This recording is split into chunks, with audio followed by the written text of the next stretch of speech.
All right काय स्वागत आहे तुमचं आजच्या नवीन व्हिडिओमध्ये. मी आकाश आणि माझ्यासोबत आहे माझे काही फ्रेंड्स. आता आम्ही आलोय तर लोणावळ्याला लायन्स पॉईंटला. लायन्स पॉईंट आहे टायगर टायगर पॉईंट का लायन्स पॉईंट, त्या दोन्ही मधलं एकाला आलोय. आणि आता आम्ही थांबलोय इथे हट सारखं जे आहे ते त्याच्यामध्ये. आणि आजूबाजूला बघू शकता एवढं इथं फॉग झालंय ना. समोर आमच्या बाईक्स आहेत त्या सुद्धा कदाचित दिसत असतील तुम्हाला व्हिडिओमध्ये. बाईक कसं होतं स्वर्ग आता येताना रस्त्याला तिकडे होता की आजूबाजूला गोष्टी. आम्ही झिरो विजिबिलिटी मध्ये अक्षरशः 10 मीटरचं सुद्धा आम्हाला काही दिसत नव्हतं. त्यामध्ये आम्ही इथं आलोय आता. तर एवढ्या वेळेस तर धुक्क होतं. त्यात आता पाऊस सुद्धा चालू झालाय. तर समोर जे काय आपण नाही का थांबतो, जर कोणी इथं लोणावळ्याला ऑलरेडी आले असतील त्यांना माहिती असतील इथं जे काही दुकानं सुद्धा दिसत नाही. म्हणजे विचार करा तुम्ही की किती फॉग झालाय आता इथे. आणि आज तारीख आहे 22 जुलै.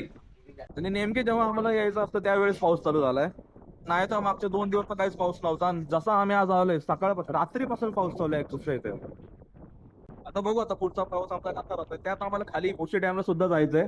पण यातानेच आम्ही बघितलं की एवढं भरलंय की काही सांगता येत नाही की आम्ही तिथं जाऊ की नाही वगैरे. का तर पाण्याचं प्रेशर खूप जास्त असणार आहे.